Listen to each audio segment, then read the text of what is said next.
фарзандони Осифа шаҳрванди Тоҷикистон мебошад ва духтари калонишон шиносномаи шаҳрванди Тоҷикистонро дорад, ӯ муроҷиат кард ки модараш ба иҷозат диҳанд барои иқомат намудан дар Тоҷикистон.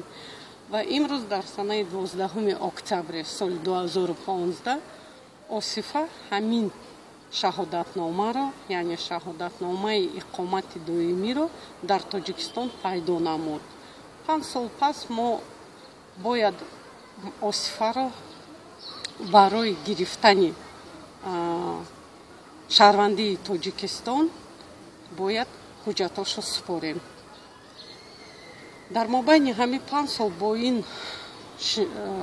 бо ин шаҳодатномае ки имрӯз пайдо кард, Осифа ҳамаи ҳуқуқҳое ки шаҳрванди Тоҷикистон дорад ба ҳамаи ҳуқуқҳо баробар мебошад ва метавонад аз ин ҳуқуқҳо истифода барад.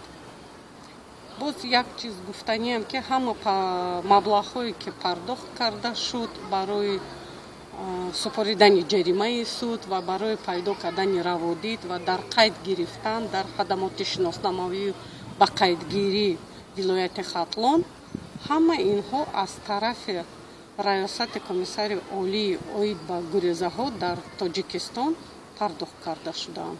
муборак шавад. шумо дига аз ин баъд як шахси комил ҳуқуқ шудед, чун гувоҳномаи истиқомати доимӣ гирифтед. чӣ нақша доред? аввал коре ки мекунед чӣ аст? масалан аввал кор ма дода шаҳрат ма имрӯз қин аст, мегум ками чиза гувоҳномаро ки доданам аввал бирам ами бофтар аз амунҷа ами чӣ ма нишон битем ки фарзандома бояд пенсия канем ки пенсия мешаванд даи ё намешаванд. ҳол бо меган ки ай паспорти тоҷикӣ қатъи метан ку паспорти хориҷӣ меган намешавад, паспорти тоҷикӣ қатъи мега ки нафақа мешавад. яъне шумо гувоҳномаи иқомати доимӣ доред, шиносномаи русӣ хориҷӣ доред, тоҷикиро баъди 5 сол мегиред.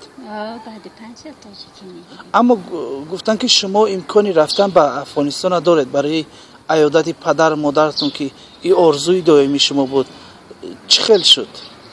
دیگه داره میشه نه که کودکات بردن نمیتونی خودت طاقه میتونی رفته کودکات بردن نمیتونی که کودکات از این وطن است از تاجیکستان است دیگه ما چطور برادر فرزندام پرتم ما بخیدم وطن خودم برم خلا میشه ما فرزندام نمیپرتم وطنم برم مرده و زنده میتای سر فرزندایم باشم خبرگیری هم نمیره؟ خبرگیری به شرط میره که زیارت میره پدر مادر من می چند ساشید خود تانا آمدین گازیتم برآوردین با دمی تلویزیون برآوردین مرا یک بار یک سال دم پیدا نشد که یا علمی همشیریم است یا خواهرم است یا دختر خالم است یا دختر عمیم است یا یعنم است یک باریش کدامش سراغم نکرد ما خفه هستم از خشتوار ما لیکن ما یاد دارم که پدر مادر زیارت پدر مادر من زیارت